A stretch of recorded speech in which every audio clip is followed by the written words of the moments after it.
Loué soit Jésus-Christ. Salam alaikum. Je voudrais poser une autre question aux musulmans qui accusent les chrétiens de croire en une trinité de trois dieux qui serait composée de Allah, de Jésus et de Marie. C'est ce que nous dit la sourate 5, verset 116, que je lis.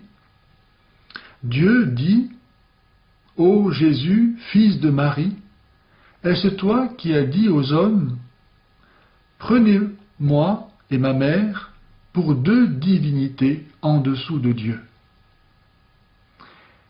Les chrétiens n'ont jamais dit, affirmé, cru que Marie est Dieu. La Trinité des chrétiens n'est pas composée, comme le dit le Coran, comme le croient les musulmans, de Dieu, Jésus et Marie, mais du Père, du Fils et du Saint-Esprit.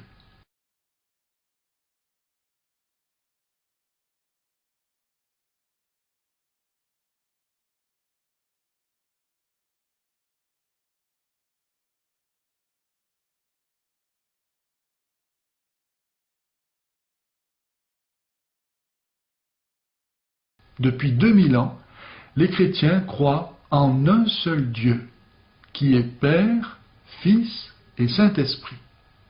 Le Père est Dieu, le Fils est Dieu, le Saint-Esprit est Dieu, et ça ne fait pas trois dieux, mais un seul Dieu. Et pourtant, le Père n'est pas le Fils n'est pas le Père, le Saint-Esprit n'est ni le Père ni le Fils, et ni le Père ni le Fils ne sont le Saint-Esprit. C'est incompréhensible, c'est incompréhensible, c'est incompréhensible, c'est incompréhensible, mais ce n'est pas contradictoire, en tout cas. La Trinité à laquelle les musulmans reprochent aux chrétiens de croire n'est pas composée, comme le Coran le dit, de Dieu, Jésus et Marie.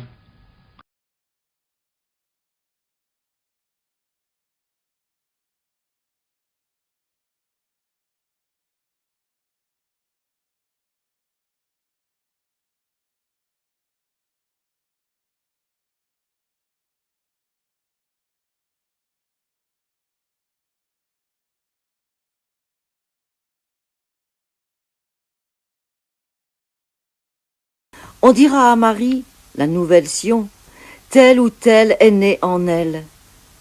Dans le livre de Dieu, il est écrit de moi, de toi, de chacun, même de celui qui ne le sait pas encore. Là, celui-ci est né. Mais n'avons-nous pas été engendrés à nouveau par la parole du Dieu vivant et éternel? C'est dans sa première épître que saint Pierre écrit ceci. Ne sommes-nous pas nés de Dieu, nés à nouveau de l'eau et de l'esprit? Rien de plus vrai, mais cela n'empêche pas que, dans un sens différent, nous soyons nés de la foi et de la souffrance de Marie. Si saint Paul, qui est un serviteur du Christ, a pu dire à ses fidèles « C'est moi qui par l'Évangile vous ai engendré dans le Christ Jésus », combien, à plus forte raison, peut-on dire de Marie qu'elle en est la mère? Qui, plus qu'elle, peut faire sienne les paroles de l'apôtre: Mes petits enfants, vous que j'enfante à nouveau dans la douleur? Elle nous enfante à nouveau en cet instant, parce qu'elle nous a déjà enfantés une première fois dans l'incarnation, quand elle a mis au monde, au sens propre du terme, la parole du Dieu vivant et éternel qu'est le Christ, et dans laquelle nous renaissons. Si donc le Coran est la parole de Dieu, comment peut-il y avoir une telle erreur?